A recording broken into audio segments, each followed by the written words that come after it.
Tal amigos, buenos días. Nosotros somos alumnos del 10º ciclo de la Escuela Profesional de Ingeniería Civil de la Universidad Peruana Unión.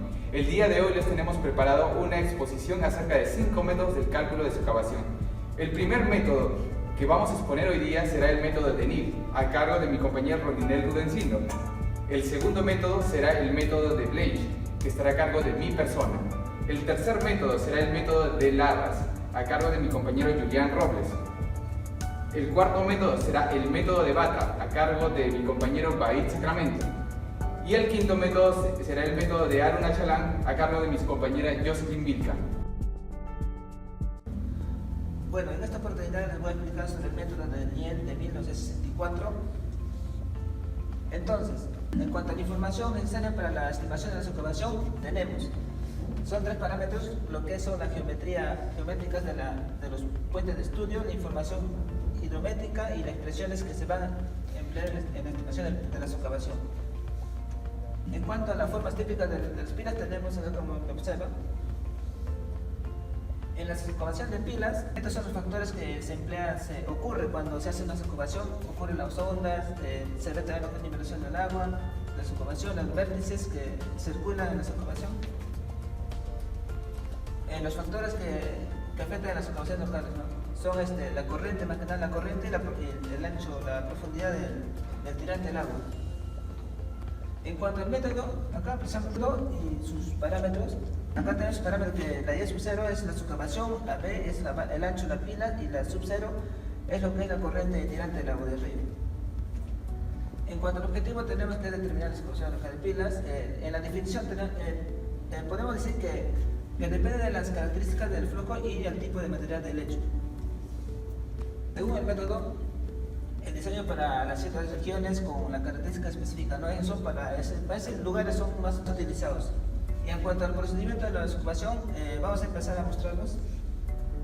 En el puente de Buenos Aires,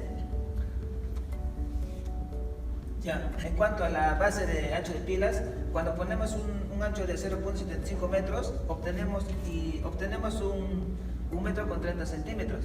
Así sucesivamente, cuando vamos agrandando el ancho de la base, por ejemplo, ponemos de 1.50 centímetros y la base, la profundidad es más, crece, ¿no? Y en cuenta de gráficamente también podemos observar que el tirante está aquí y el ancho está acá. Entonces, en una intersección, igual nos botan más de 2 metros hacia arriba. Entonces, sucesivamente, esos son los tipos para los 5 puentes que hemos utilizado, como observamos. Y vamos a resumen, ¿no? Al final, acá están los 5 puentes, entonces cuando mi tirante tiene más altura, la excavación es mayor. Y cuando la tirante es menor, la excavación también es menor, como se ve en el gráfico, ¿no? En conclusiones, decimos, ¿no?, que las dimensiones de las pilas y la cimentación influyen directamente en la excavación totales, ¿no? Esto se debe a que la mayor ancho de pilas o obstrucciones y menor a áreas hidráulicas, ¿no? La ocasión aumenta la velocidad. En recomendaciones para tener una mayor representativa de nuestros materiales de lecho es recomendar hacer más de 3 exploraciones alrededor de las pilas y aguas arriba para poder determinar con más exactitud el diámetro mediante las partículas. Muy bien, compañeros, vamos a continuar con la exposición. En este momento vamos a hablar del método de Blanche. Del método de Blanche nosotros vamos a saber en qué se basa, en qué teoría se basa, cómo es que se surge este método, en qué año se formuló. También vamos a conocer qué clase de excavación te calcula, si es excavación local, si es excavación general, si es excavación en pilas. Vamos a conocer eso. También vamos a conocer cuáles son las restricciones y para qué nos sirve este método y para qué se sirve. Vamos a seguir con el desarrollo de la exposición. Nos podemos ver las bases teóricas del método de Blanche. El método de Blanche se basa en la teoría del régimen. ¿Qué es lo que nos dice la teoría del régimen? En el año 1895, este señor de aquí, Kennedy, observó unos canales de regadío que estaban sin ser revestidos, pero él había visto de que ya estaban estabilizados. Se había producido el fenómeno del acorazamiento. ¿Y qué es el acorazamiento? El acorazamiento los protege de la excavación. Ahí hizo más estudios, se dedicó mucho tiempo a la investigación y ahí formula el método de Blanche. Bueno, sabemos de que este método es puramente empírico, solamente está basado en la observación y unos que otros análisis. Ahora, ¿cómo se calcula la altura de la socavación? Sabemos de que este método está formulado para dos tipos de diámetros, y uno de ellos, aquí tenemos las ecuaciones, podemos verlas en esta parte de acá. Para arenas es de los diámetros de 0.06 milímetros hasta 2 milímetros. Y para ese diámetro se utiliza esta ecuación, que la tenemos aquí, que ya ustedes pueden ver. Ahora, también se basa, está en función de dos variables, el caudal unitario y el diámetro medio, o el de 50, que estos se hallan a partir de un ensayo de laboratorio. Pero no solamente eso, también tenemos otra ecuación ya para arenas de un D50 mayor a 2 milímetros, para lo cual se usa otra ecuación. Ahora, nosotros también sabemos de que este método, oye, ¿cómo se basó? Bueno, ¿cómo se formuló? Y generalmente no puede servir para todo. Ninguna cosa en este mundo sirve para todo. Y bueno, nosotros realizamos la aplicación de este método y después de eso realizamos también una investigación acerca de en qué lugares ha sido recomendado y en qué no. Y bueno, nosotros lo aplicamos a 5 puentes, de los cuales hay algo interesante. Bueno, acá tenemos los 5 puentes. Estos primeros 4 puentes nosotros podemos ver de que en ninguno de ellos teníamos el D50. La curva granulométrica desaparecía en diámetros muchísimos anteriores. Pero asumimos el diámetro de la malla número 200, que es el 0.075 milímetros. Pero para el caso del puente Cuchilla 2, sí logramos conseguir un D50, que era de 0.023 milímetros. Ahora, nosotros ya teníamos estos datos, el caudal ya lo teníamos, era la información que se nos mandó. También teníamos la longitud del espejo de agua. A partir de esto calculamos el caudal unitario y a partir de estos dos datos más calculamos ya la altura de la socavación.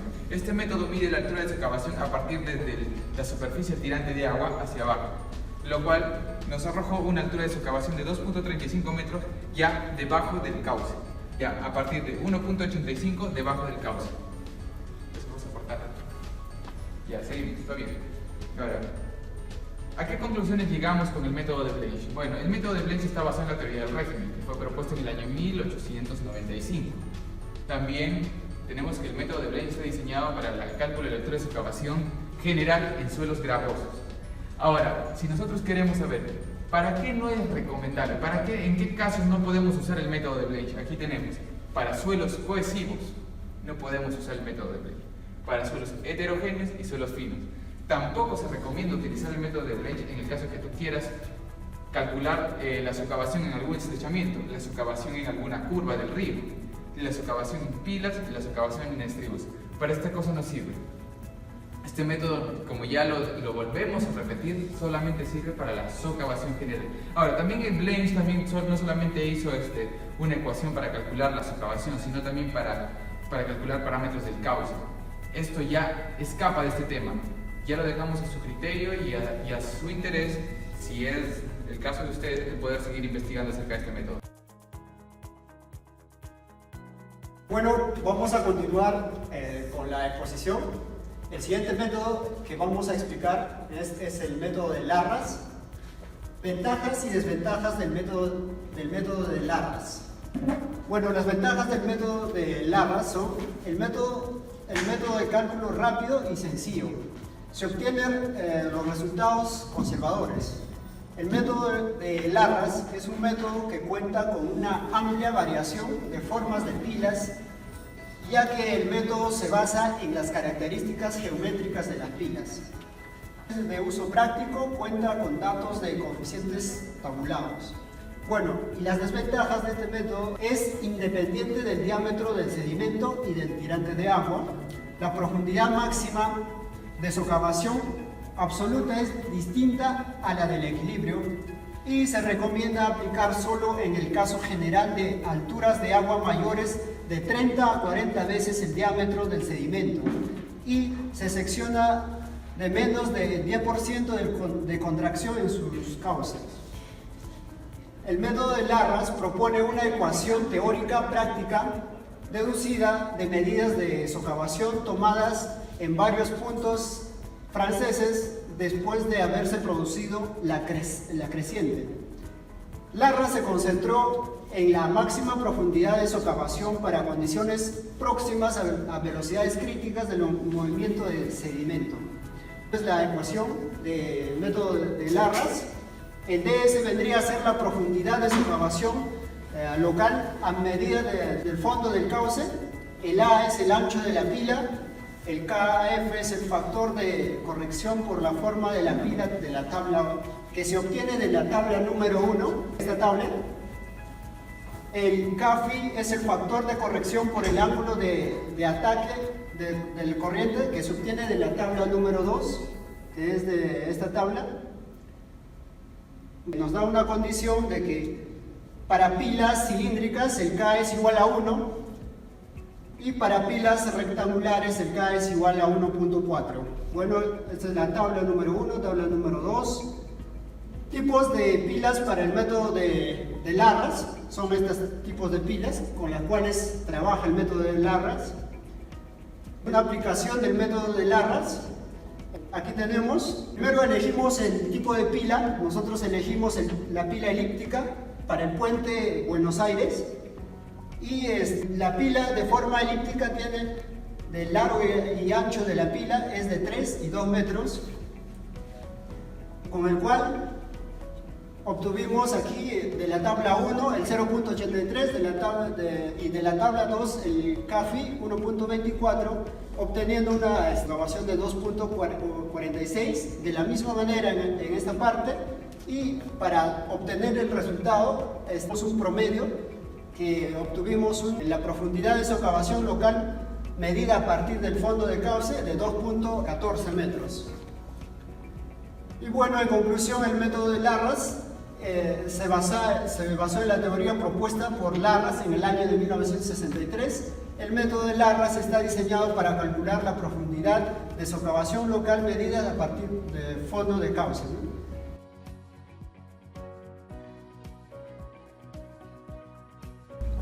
El método de Bata. El método de Bata es un método de socavación local.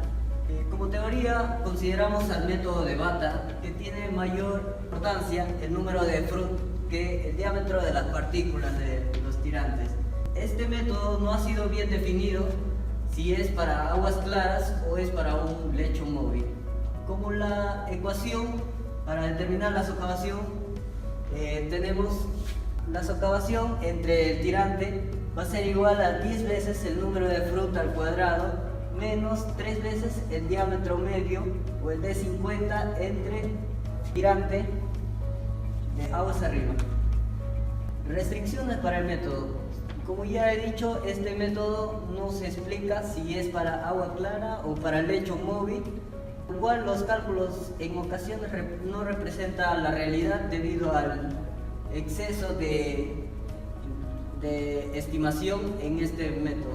Ventajas y desventajas. Las ventajas es que es un método rápido y sencillo y se obtiene la socavación a partir del número de Fruit. Las desventajas es que no se especifica si es para aguas claras o lecho móvil, y en la ecuación el número de Fruit y no tener relevancia suele subestimar las socavaciones en los lechos. De los datos de batrimetría podemos obtener, como nuestro puente se va a construir en la progresiva 180, consideramos que una progresiva de 176, para ello consideramos un tirante de 1.26 metros, una velocidad de 1.60, un diámetro 50 según la hoja granulométrica de 0.0023 metros, el área es de 14.20 y el caudal de 22.77, determinando así un número de Fruit de 0.46 y una socavación de 1.65 metros para el puente Cuchilla. Los resultados para este puente se obtuvieron a 5 metros, a 10 metros, a 11 y a 15 metros, dando así que a 15 metros nos daba una profundidad de socavación que se debería obtener de acuerdo a los cálculos realizados, y así se obtuvo para cada puente. Para el puente, el primero, que era el puente Trince, el Cuchilla 2, el Cuchilla 3 y se determinó que para todos estos puentes a 15 metros era la socavación óptima o conservadora que se determinaba. Los tres. Les voy a explicar acerca del método Arunachalám, que es una modificación del método PONA de 1948. Este método se usa para estimar la socavación local en pilas. Bueno, la socavación local en pilas se da en un lugar específico cuando ocurre un cambio de dirección del flujo, ¿no? Como se puede observar en la imagen. Las restricciones de este método no especifican la forma de socavación, si se puede aplicar en agua clara o por lecho móvil. Este método de Yaroslav Siet advierte que la altura de socavación con el B1 podría generar alguna confusión en el cálculo de la altura de socavación, ¿no? También encontramos una información que, por ejemplo, en los suelos cohesivos, el tiempo que dura la crecida no se llega a alcanzar la profundidad máxima de socavación, por lo cual se podría decir que este método de Arunachalám no se puede aplicar en suelos cohesivos, pero sí en los suelos arenosos. Bueno, la aplicación del método Arunachalám, esta es la fórmula general. Solamente necesitamos datos muy básicos como el caudal unitario, el ancho de la pila. Para eso tenemos los siguientes valores, que el caudal unitario lo hemos hallado con el caudal del río que nos da. Este es el cuadro de resumen para los 5 puentes. Por ejemplo, se puede ver las luces de cada puente, el caudal y el caudal unitario y el ancho de la pila que se ha asumido, ¿no? Esta es la profundidad de socavación desde arriba de la superficie, porque este método calcula la altura de socavación desde la superficie libre del agua. Entonces la socavación bajo el suelo sería 0.12, ¿no? Que sería una socavación mínima, pero esto varía dependiendo al ancho de la pila, porque si la pila tiene más ancho es mayor la socavación. En conclusión, bueno, el método de Arunachalám está diseñado para calcular la altura de socavación local en pilares. Como ya dije, se recomienda que no se pueda aplicar en suelos cohesivos, y también que esto sí se puede aplicar en los suelos arenosos, ¿no? Esto, gracias. Muchas gracias.